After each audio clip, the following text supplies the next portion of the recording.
is Lady Boulay, and I hope you're having a very good day. Thank you for your support. Thank you for subscribing to the channel.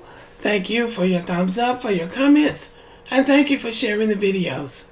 Thank you for all you do to support the channel. And yes, we are commanded to love one another, whether we want to or not, or whether we agree with each other or not. Well, there's chaos that's going on in America, and it doesn't have anything to do with black people.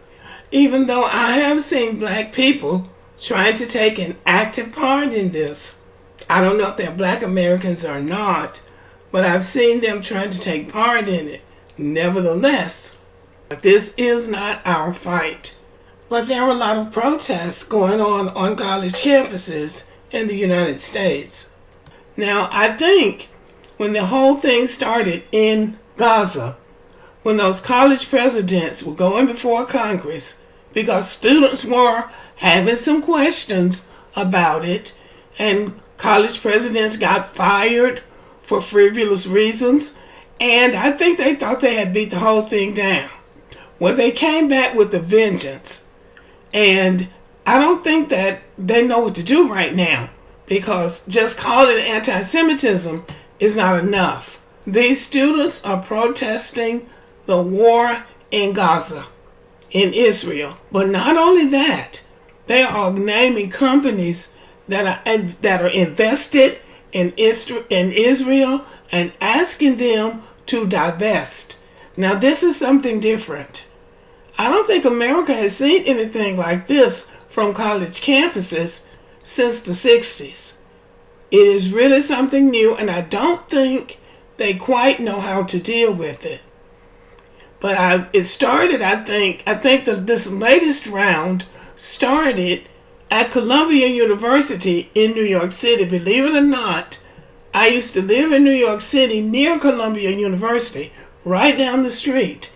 That campus was very closed. They have a gate that's on the street, Broadway, that locks that campus locks up, and those students are very contained. That campus has whatever they need on that campus, and you have to have that code to get into that campus, because I think they always thought that the danger was going to come from the outside, because Columbia University, which is an Ivy League school, it is right smack down there in Harlem.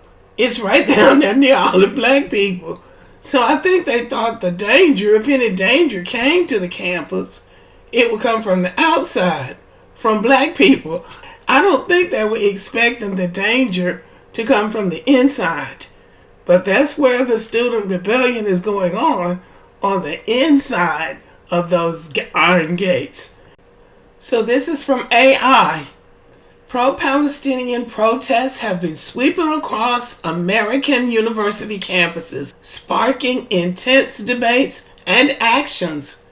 Here are some notable developments. Number one, Columbia University. The protests at Columbia have entered their 8th day, with House Speaker Mike Johnson visiting the campus to address the rise of virulent anti-Semitism. Columbia has shifted to mostly hybrid classes due to the demonstrations, and New York House Republicans are calling for the resignation of the university president, Menashe Shefik, and I'm sure I didn't pronounce that right. This is one of those cases where they are calling something anti-Semitism, and it's right.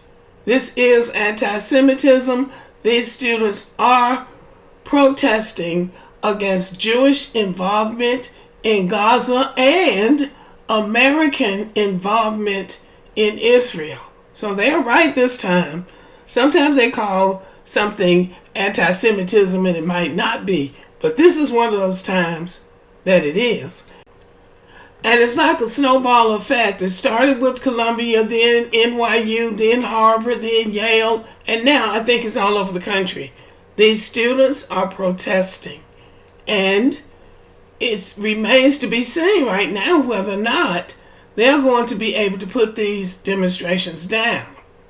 So AI says for number 2, President Joe Biden is aware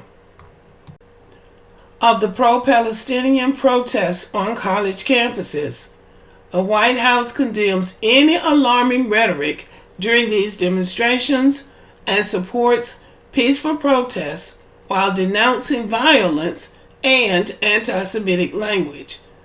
The decision to deploy the National Guard, if necessary, would fall to New York Governor Kathy Hochul. Oh boy, so now they're bringing in the military.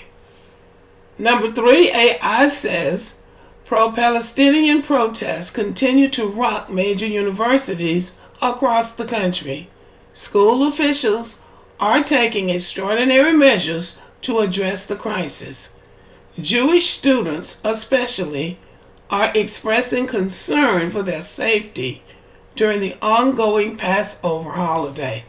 So I think that's fair. The Jewish students are afraid, and some have advised them to stay home and to do their classes virtually.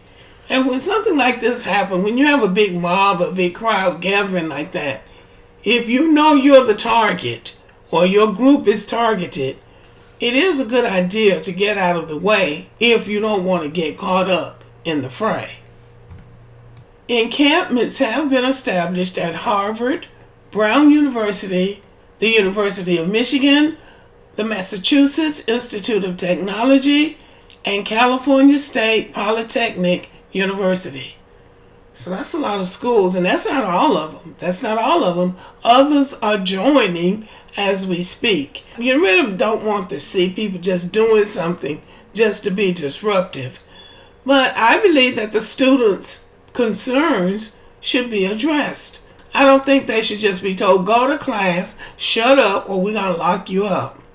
I think there needs to be somebody who's addressing these students on all of these campuses. My fear about something like this is that they call in the National Guard. You're going to have some instigator, somebody who wants to see something jump off, and then they start something, and then it sets the police off. And it just destroys the whole movement, and it takes away from whatever it is the students are concerned about. Now, they are concerned about that war in Gaza. There's no question about that. And then they are concerned about America's investment in Israel, not only commercially, but also militarily. And they are American citizens. They have a right to express their concerns. This is one of your rights as an American citizen. My hope and my prayer is that none of those students are hurt, that they're not hurt, and that their concerns will be respected. Now, I did a video a few hours ago that a person who was of that ethnicity, Jewish ethnicity, complaining that, that if somebody was out there saying this about black people, what they're saying about Jews, that, he would lose his job and all that kind of stuff. There is nothing anybody can say about anybody that hasn't already been said about black people. This is not our fight. It will be really, really nice and respectful if they would leave us out of it. Ever so many generations, young whites in particular, will do things like this. And because it's their right to do. They have First Amendment rights. And the right to gather peacefully. And I think they are as peaceful as they can be. But I do hope that the police doesn't come in and then something gets started. And then something jumps off to throw the whole thing off. That's my fear. But right now, there's unrest on these college campuses, and it remains to be seen how far it's going to go and how much will be done, if anything meaningful comes out of this protest. But okay, y'all, let me know what you think about this.